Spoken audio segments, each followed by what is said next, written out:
The deserts of the Middle East are no longer just about oil, trade, and diplomacy. A new battlefield is emerging, silent, invisible, and controlled by algorithms and not pilots. And now Saudi Arabia is stepping into this futuristic war zone with a major plan.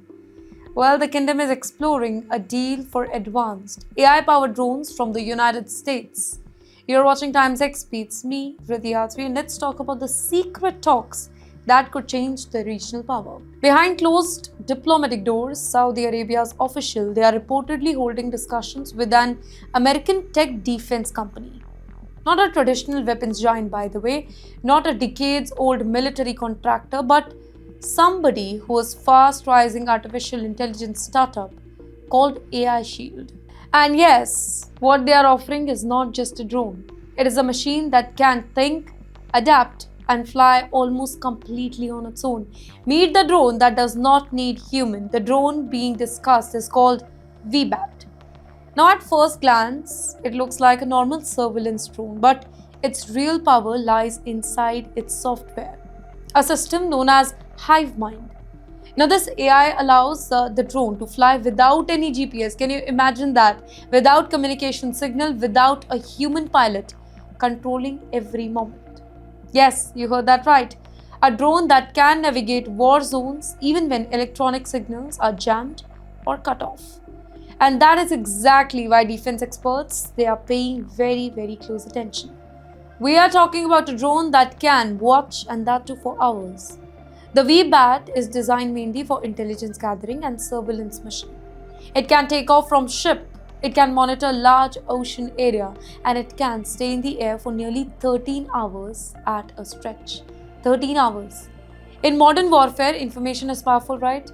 And surveillance drones like these, they become flying intelligence circle. But wait, why Saudi Arabia suddenly needs these drones? Well, the kingdom's focus on security has intensified, specifically around the Red Sea and Arabian Sea. These waters are becoming increasingly sensitive here. Shipping routes, military routes, energy supply routes, everything that passes through these corridors, and tensions in nearby region including Yemen, Sudan, in fact Horn of Africa, they are making the situation even more complicated for them. Saudi Arabia is also expanding military cooperation with countries like Somalia and exploring stronger security ties as well. And basically, this shows one thing carefully. The kingdom is building a wider regional security network.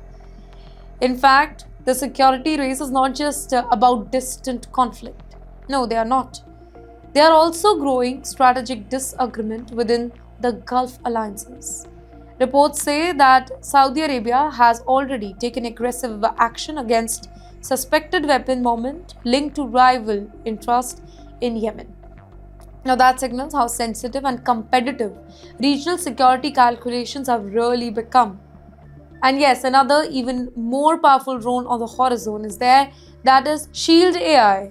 It is also developing a next generation system called the XBAT. Now, this is not just a surveillance drone, this is designed as a fighter drone. It can take off vertically, it can launch from ships without any runway, and multiple units can be stored in a space normally used for one traditional fighter aircraft. Although this drone is still under development, but Saudi Arabia is reportedly keeping a close eye on it, because future wars may not always involve pilots inside the cockpit.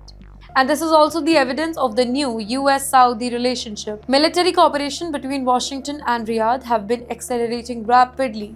High-level meetings, defense partnership, and fast-tracked armed discussions are shaping a deeper alliance here. But these deals also carry geopolitical weight, right? American lawmakers are closely watching how advanced weapon sales could impact the region's delicate military balance, specifically concerning the Israel strategic edge. So the big question is US-Saudi Arabia new partnership is going to stay intact, or is it going to bother the entire Middle East?